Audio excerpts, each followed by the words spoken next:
조각제 TV 시청자 여러분 안녕하십니까? 2021년 12월 21일 오전 11시입니다.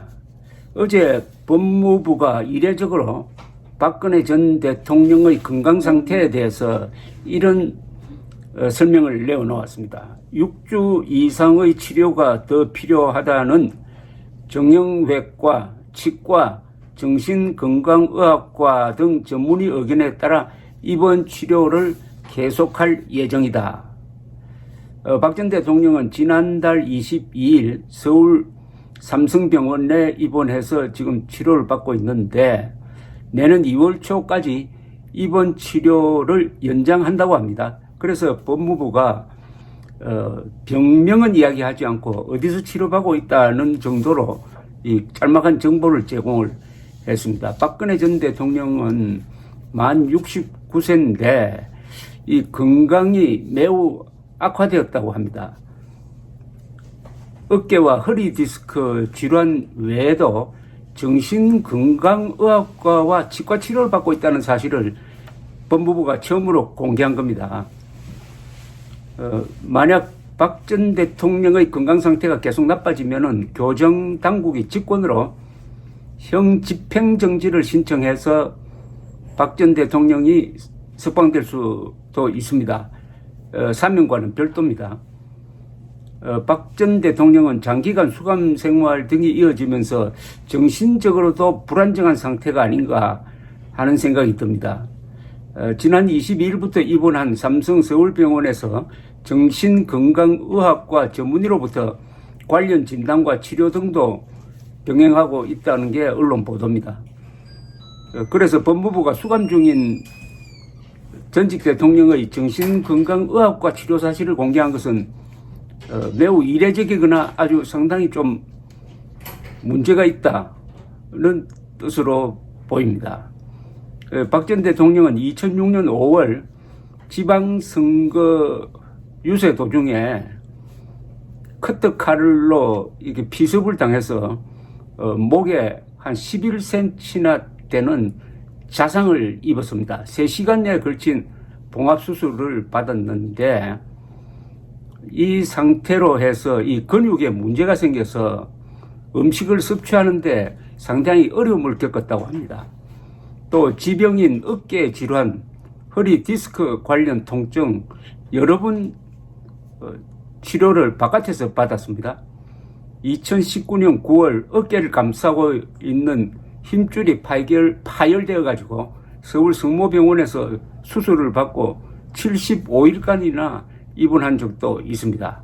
올 7월에는 어깨 수술 이후에도 지속적인 통증 등이 나타나 치료 경과를 확인하기 위해 한 달간 서울 성모병원에 입원했습니다. 그리고 2017년 11월에는 경추 및 요추 디스크 진단을 받은 후 외부 병원 진료와 한의사의 구치소 방문 등을 병행해 왔습니다. 그런데 형사소송법상 형 집행 중 현재의 건강을 해하거나 생명을 보존할 수 없을 염려가 있을 때 등의 경우에는 형 집행정지를 신청할 수 있습니다. 형 집행정지는 수감자 본인이나 대리인 등이 신청할 수 있는데 박 전 대통령은 20일 현재 형 집행정지를 신청하지 않고 있는 상태입니다. 2019년 4월과 9월 법률 대리인 유영아 변호사를 통해 형 집행정지를 신청했지만 당시 서울중앙지검은 이를 받아들이지 않았습니다. 법조계에서는 박 전 대통령의 건강 상태가 더 나빠지면 서울구치소장이 직권으로 형 집행정지를 신청한 뒤 서울중앙지검의 형 집행정지 심의위원회에서 박 전 대통령의 석방을 허가할 가능성이 있다는 추측이 나오고 있습니다.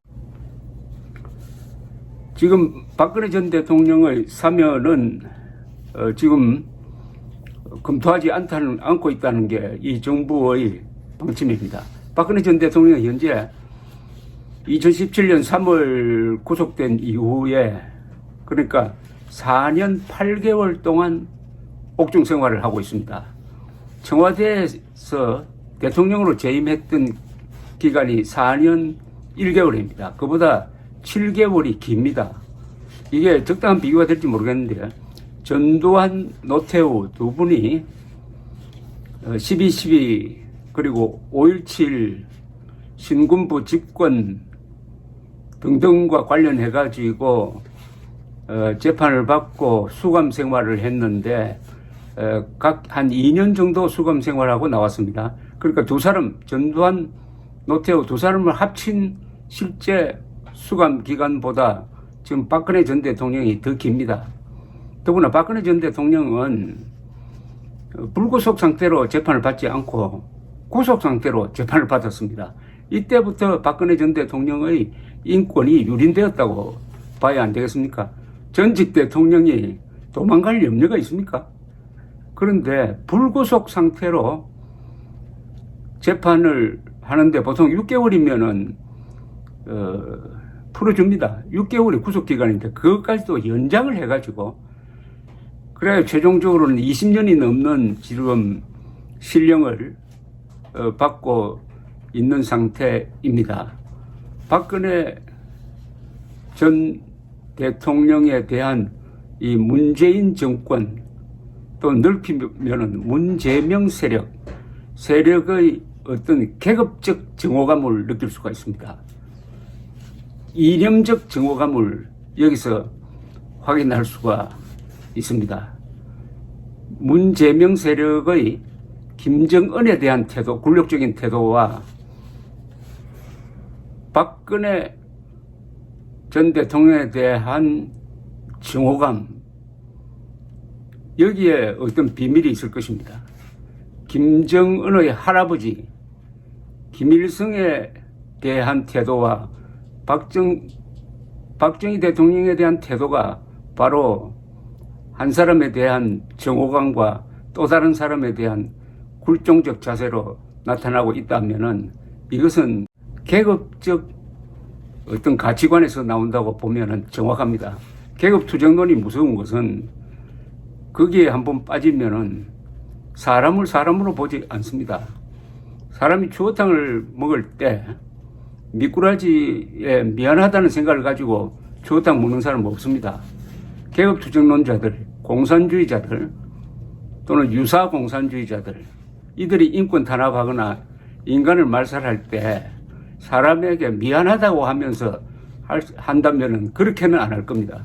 공산주의의 이름으로 20세기에 죽은 사람이 한 1억에서 2억으로 추정됩니다.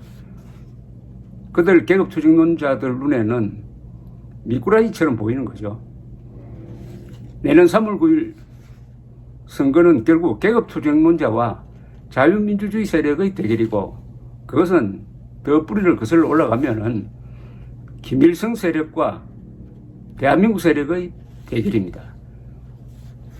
김정은의 대변인을 뽑을 거냐, 대한민국의 대표자를 뽑을 거냐, 그 대결임을 바로 박근혜 전 대통령의 이 옥중 생활이 하나의 구체적 사례로서 국민들에게 제시를 하고 있습니다. 내년 3월 9일은 이재명이냐 윤석열의 선택이기도 하지만은 우리 국민들의 수준이 어느 정도 되느냐, 국민이 국민을 심판하는 날입니다. 감사합니다.